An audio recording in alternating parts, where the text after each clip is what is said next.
sa mundong napakaingay, no? Sana wag na tayong magdagdag ng noise pollution. Kaya nga po, sinasabi ng Diyos sa atin, ang kanyang salita, no, may kahulugan. No? Kaya nga po, unang-una, dapat pag nagsasalita tayo, isipin natin, totoo ba yung sinasabi natin? Is it really the truth? No? Because if we spread lies, then we are actually violating, no, uh, the eighth commandment. No? Kaya nga po kailangan tignan natin, no, totoo ba yung sinasabi natin? No? And when we say what we say, is it really beneficial to others? No? Kung hindi naman makakatulong, ba't kailangan mo pang sabihin? No? Kaya nga po, yun yung isang bagay na dapat natin tingnan bilang Kristiyano. No? Pangalawa pong bagay na sinasabi sa atin ng ating responsorial psalm, from all their distress, God rescues the just. No? Ibig sabihin po, pag ang ating mga salita, no, sinabi natin sa Diyos, ang Diyos handang tumalima, no, sa mga taong tapat, no, ang Diyos ay tatalima. Kaya nga po, siguro dapat tingnan natin, pag po tayo nagsasalita, do we mean what we say? Kasi po yung ibang mga tao, no, napakaganda sa salita. Pero, hindi naman sila, no, hindi naman nila sinasabuhay yung kanilang sinasabi. No? Hanggang salita lang.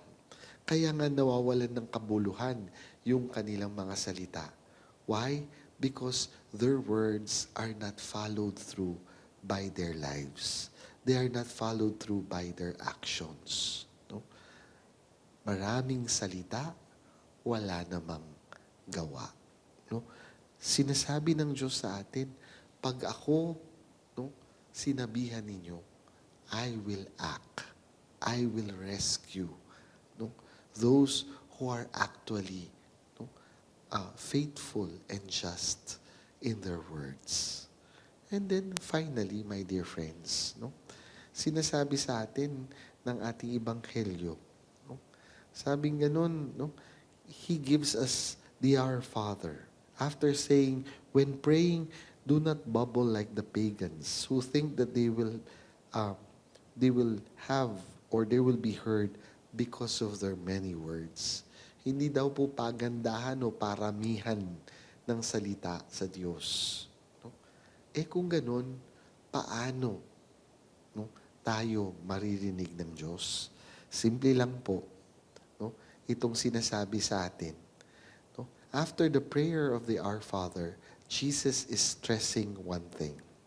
If you forgive men their transgressions, your heavenly Father will forgive you. No? Ibig sabihin, kailangan marunong tayong magpatawad. No?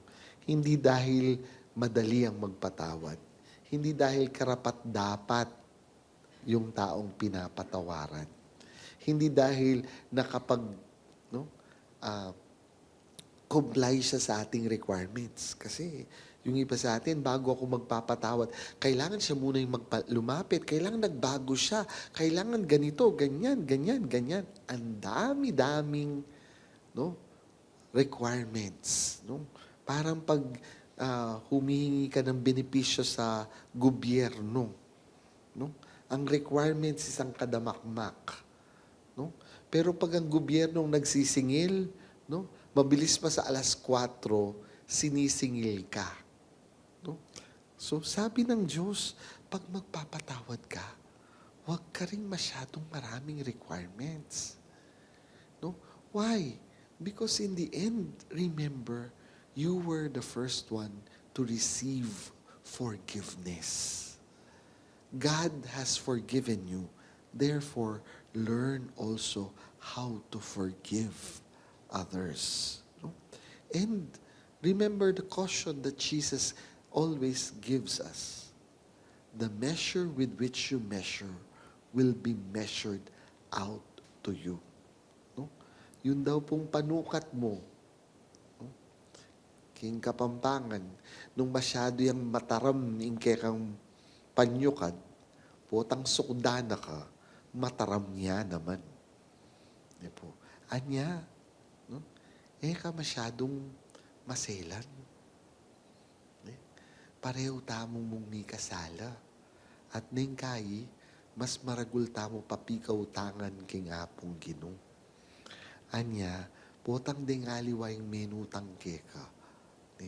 Sana balo mong patawaran. Huli na ning karapat dapat la. Uling agyang ika. When you were forgiven by God, you were not also worthy of His unconditional love. And so, let your forgiveness reflect that great love that our Father has bestowed on all of us. Amen.